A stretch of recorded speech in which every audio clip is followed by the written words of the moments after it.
Welcome. Today, we are going to know about the history of Indus Valley Civilization, which is one of the greatest ancient civilizations.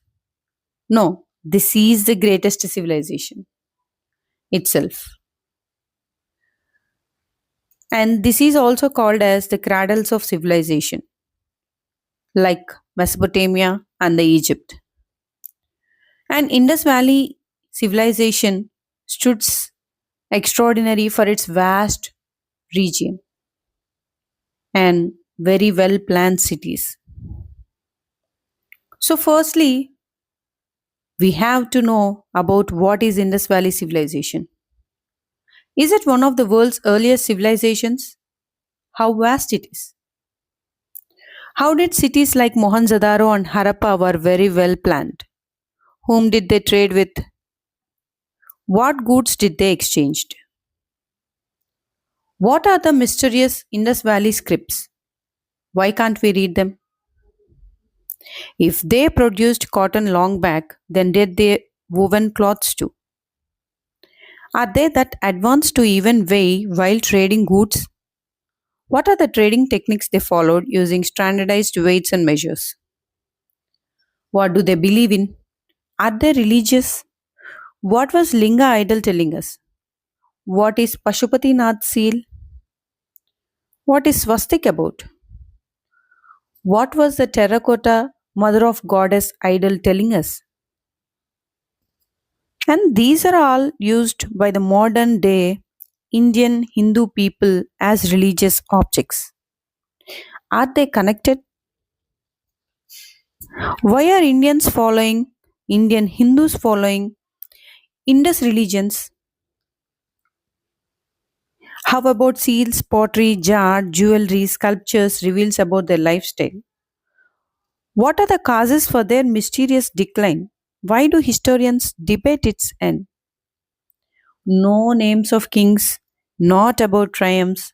Then what caused the decline of humans' greatest civilization? Is it climate? Shifting of rivers? Any disease? Or migrations? Come, let's dive into it.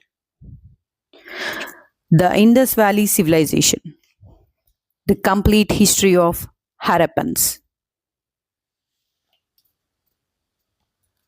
Along the plains of mighty Indus River over 4,500 years ago, a civilization was quietly transforming human history. Before rise of Roman Empire, before rise of ancient Greece, and even before many other kingdoms described in history books, there lived a civilization called as Indus Valley Civilization. One of the largest civilizations of ancient world, stretched across 1 million square kilometers, emerged around 3300 BCE. We know that in most of the civilizations, the rulers in ancient empires conquered lands through war. But Indus Valley civilization is famous for something more extraordinary. Its organization, innovation, and peaceful urban development. People built planned cities, sophisticated drainage systems, had standardized weights and measurements, and had trade networks with distant civilizations. The cities were very well and highly organized and remarkably advanced for its time. Indus Valley civilization had more than 1,000 settlements with the urban centers like Harappa, Mohenjo-daro, Dolavari, Rakigari, and Lodhal. These cities served as important hubs of administration, trade, and craftsmanship.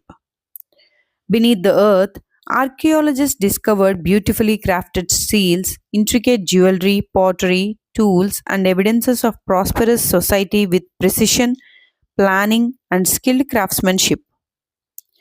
Yet, there is an unsolved mystery regarding their language and system of writing. Today, the Indus Valley, the ancient Egypt, and the Mesopotamia stands as one of the greatest cradles of civilizations.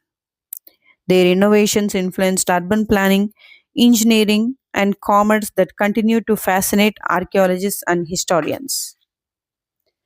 In this journey, we will uncover how this extraordinary civilization, born along the banks of Indus River to become one of the humanity's greatest achievements, and why it still guards some of the history's greatest secrets thousands of years later. More than 4,000 years ago, this civilization flourished across the fertile plains of Indus River and its tributaries, in a region of modern day Pakistan and northwestern India, fed by powerful rivers and enriched by seasonal floods. This landscape provided water, fertile soil, and natural resources needed for agriculture, trade, and cities to thrive.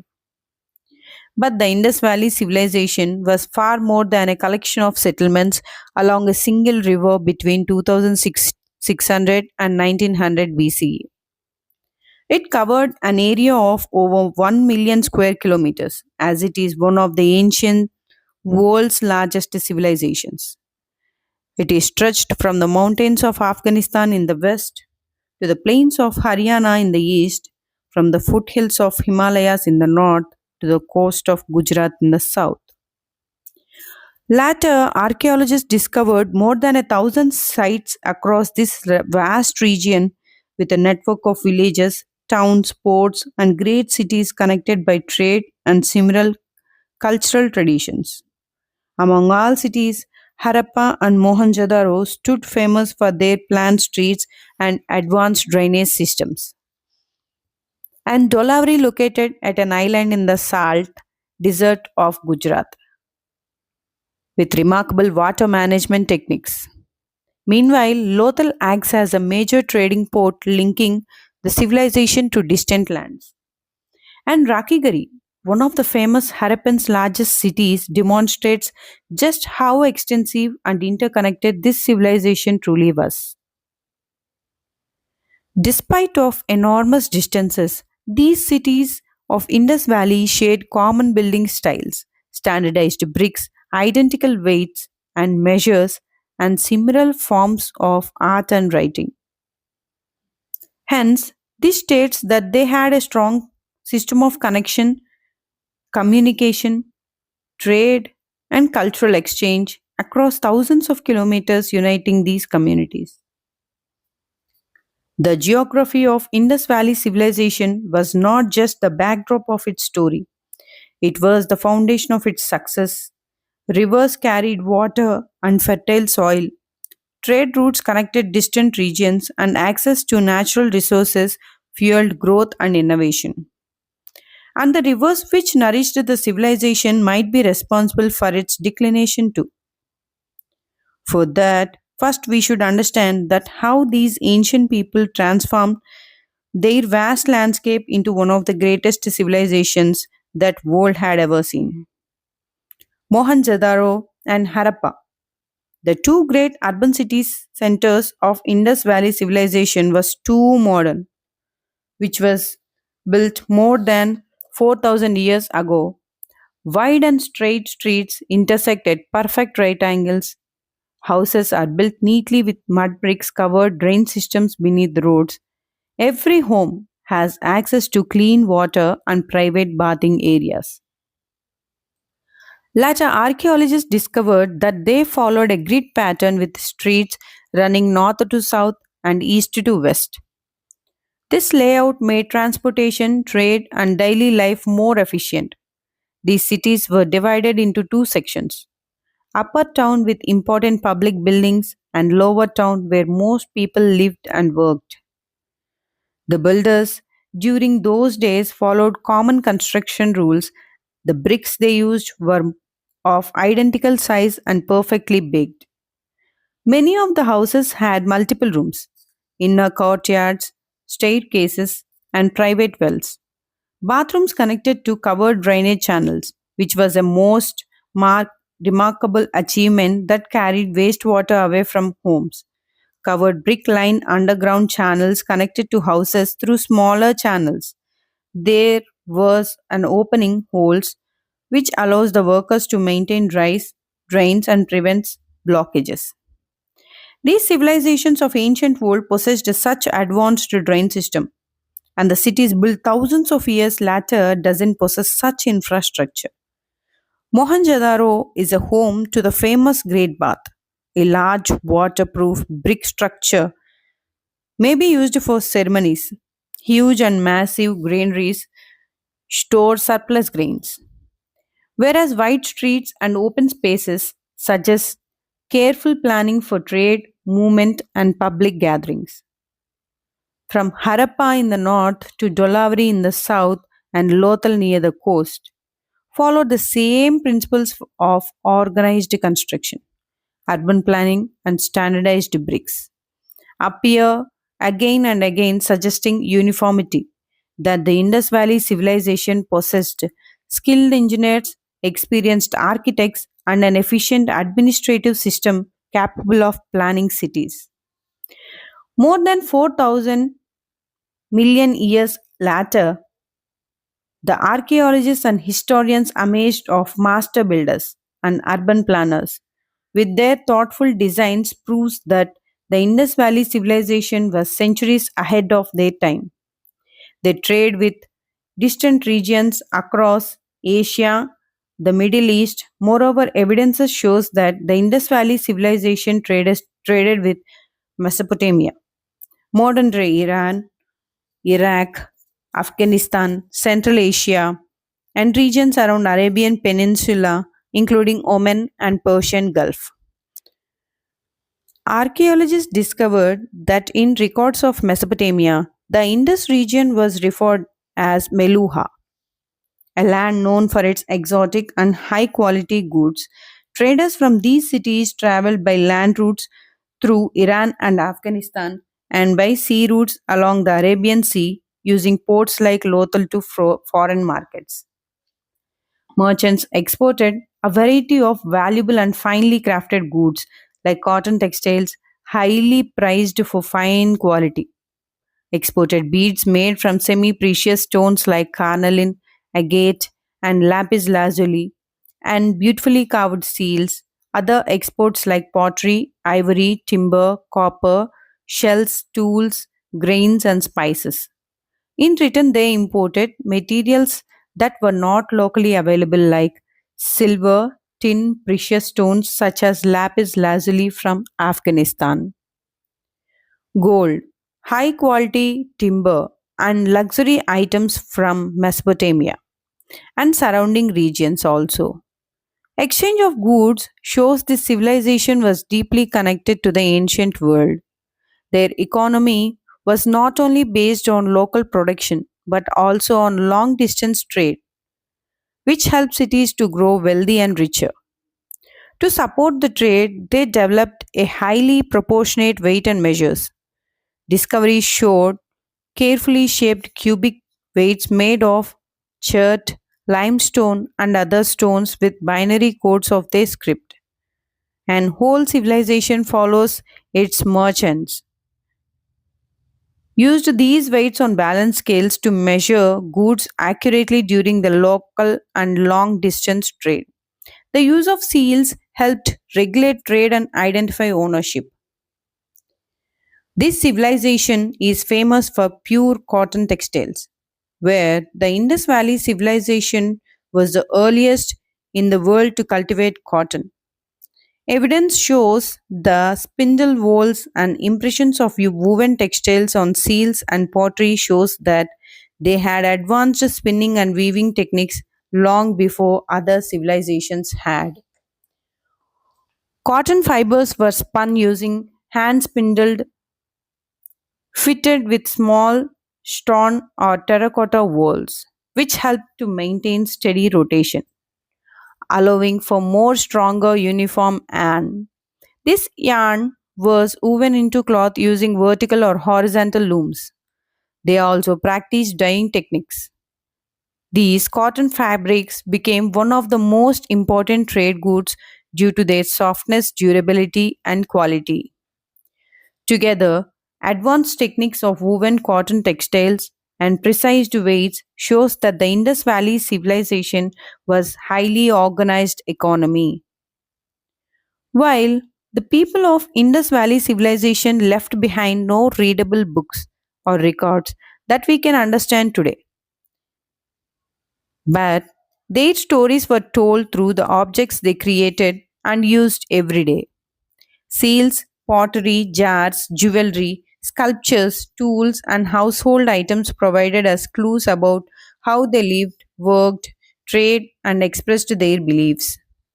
They carved stone seals with animals such as elephants, rhinoceros, tigers, and famous one-horned unicorn like figure, along with short inscriptions in the mysterious Indus script. Their detailed carvings also demonstrate their artistic skills and craftsmanship. These seals were used by merchants to make goods, identify ownership, suggesting the commerce was highly organized. These people produced finely crafted pots, bowls, plates, storage jars, and cooking vessels, often decorated with geometric pattern, plants, birds, fish, and animal designs. Large jars were used to store grains, water, oil, and other valuable goods. Jewelry reveals another side of Indus society. Men and women wore necklaces, bangles, earrings, beads, and other ornaments made of gold, silver, copper, shell, ivory, terracotta, and precious stones such as carnelian and lapis lazuli. The beauty and precision of these ornaments shows how they valued craftsmanship, fashion, and personal identity. There are some remarkable sculptures as a famous bronze dancing girl demonstrates advanced metalworking and artistic expression, and the stone priest king statue suggests that respecting leaders or important figures held positions of authority within the society. Numerous other figures of men, women, animals, and carts made of terracotta provides resemblance of their daily life, farming, trade, entertainment, and religious practices. This reveals the talent of skilled and creative artisans. But still, the Indus scripts remains unreadable. The seals, pottery, jars, jewelry, and sculptures continue to speak about the people of humans' earliest urban civilization. Religious practices in the Indus Valley Civilization remains one of the greatest mysteries. We have no sacred scriptures, hymns, or written records explaining what does they believed in. But regarding their burial practices, architecture, and artifacts claims that they are religious. Archaeologists discovered few artifacts buried down the earth. A small terracotta figure, often called Mother Goddess, represents fertility, motherhood, and abundance of nature. Since agriculture was the foundation of civilization, praying for families, fertile lands, and harvests might be a religious practice too. Not all scholars agrees that these figures are deities. Some scholars suggest they may be toys, household objects, or representations symbolizing women. Another discoveries in number of smooth stone objects resembles lingams, represents early forms of Shivalingam associated with Hindu worships today. While others argue that there is no evidence that they are religious objects or may be used for entirely other purpose. Archaeologists can't certainly say that the people of Indus Valley worshipped Shiva in a way later Hindus does. Whatever they thought might be up to them. But there are so much of resemblance with the Indus religion and the Hinduism, where we follow their religious practice or whatever it might be. The lingam evolved from there. We follow it as our deity, Lord Shiva. One of the most famous artifact that Pashupati seal, a figure seated as cross-legged statue and surrounded by animals. Some scholars suggest that this figure resembles a proto-Shiva or lord of animals, while others contradicts. Swastika also appear on several Indus seals and pieces of pottery, where swastik was a symbol of good fortune, prosperity, the sun, or the cycle of life. In India, it is used as a sacred symbol in Hinduism, Buddhism, and Jainism for well being and prosperity. Swastik was also used by Nazi German in 20th century. It is used in India and Germany carries a completely different religious and cultural meaning. Many traditions found in modern day India, like bathing rituals, sacred animals like bulls, cows, use of swastik, symbol of linga, and the mother of goddess, leads to suggest that we had connected roots to the Indus Valley civilization. Many believe there is a great connectivity between the Indus religion and Hinduism. The religious artifacts of Indus Valley civilization invites us to ask many questions. The people who valued nature, symbolism, rituals, spirituality, their beliefs remains hidden behind those non-readable scripts. There might be so many mysteries hidden underneath.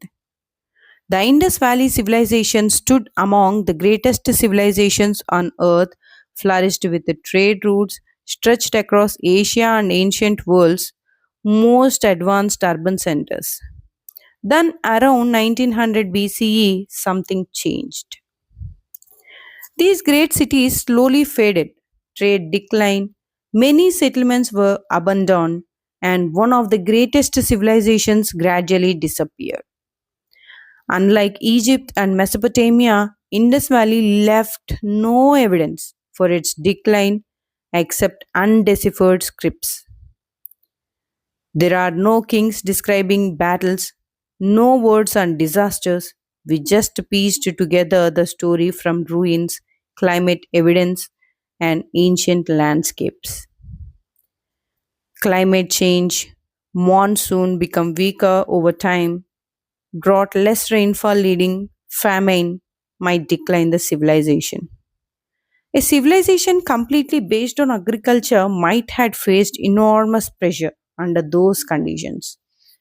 Maybe shifting of rivers, several rivers once helped for Harappan settlements are believed to be changed its directions or dried up over centuries. As water sources disappeared, fertile farmlands turned barren. Many communities relocated in search of reliable water sources and fertile land suitable for agriculture. There are no evidences proving any widespread disease collapsed the civilization. Large cities with huge population may be pandemic to disease as well. No proof regarding this as well.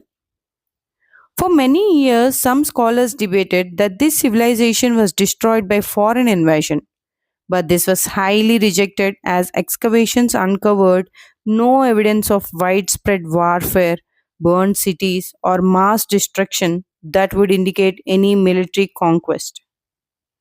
There was no single cause for its declination. Instead, a combination of climate change, declining trade, shifting of rivers, economic challenges, and gradual migrations likely weakened the civilization over many generations. The Indus Valley civilization may have disappeared, but its mysteries continues to inspire archaeologists, historians, and millions of people across the world. Even today, more than 4,000 years later, the ruins of Harappa and Mohenjo-daro, Dolavari, and other cities reminds us even the most advanced civilizations are not excluded to the forces of nature. As our journey through the Indus Valley civilization came to an end, one thing's clear.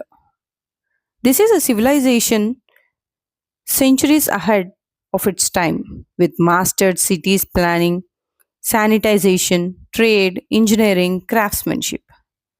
And despite decades of archaeological discoveries, many of its greatest secrets remains hidden. We are not able to read the scripts, don't know the names of rulers, didn't find the reasons for its declination. But one day, a single discovery will unlock all secrets and shock the whole world. Until then, Silent ruins of Harappa, Mohenjo-daro, Dolavari, and countless other cities sites stands as timeless reminders of this civilization that helped shape the foundations of human history. If you enjoyed this documentary, don't forget to like, subscribe, and share it with fellow history enthusiasts. Thank you for watching.